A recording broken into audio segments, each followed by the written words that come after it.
We have had the most ghastly massacre since 1976, since the Soweto riots, in a so-called democracy.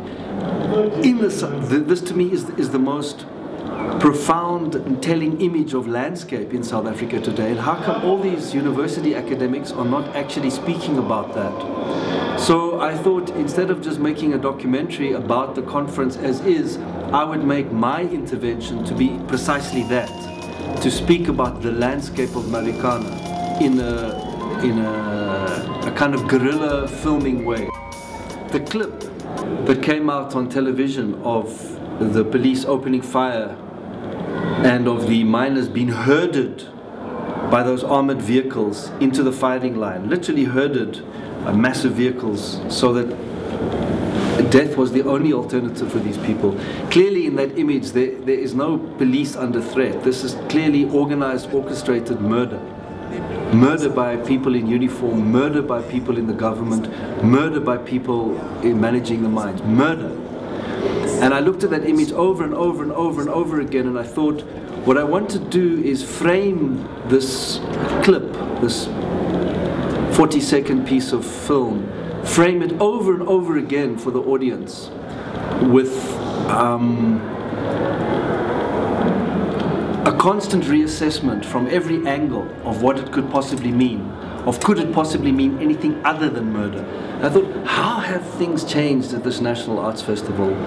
Why am I still looking at a predominantly white space where so-called black people are ultimately minorities, intellectual minorities in their own country? And why should this disturb me as a so-called white? Well, it does.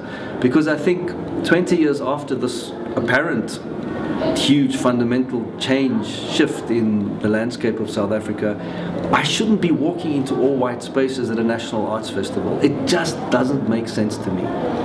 The only thing I can hope to do is that I make my films in such a way that they're not easy to digest, that they require a lot of work on the part of the audience to mine the meanings themselves, to look at the visual metaphors and to explicate those metaphors for themselves.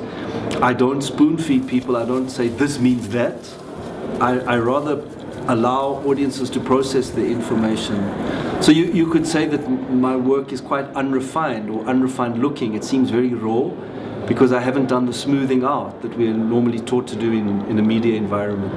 The ruling party, the government, cannot pride themselves on low crime rates of the police on the one hand and say, yeah, it's because of the ANC that there's less crime in the country, and at the same time not accept culpability for Marikana.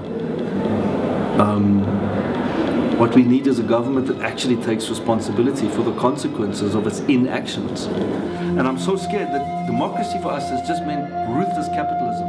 Sell, sell, sell, look good, smile, shut your mouth. Don't complain. It's better than it used to be, motherfucker. And it is better than it used to be on some levels.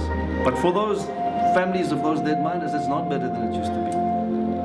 It's more worse because at least before you had hope that it would change. Those families of those mine workers know that they are in hell.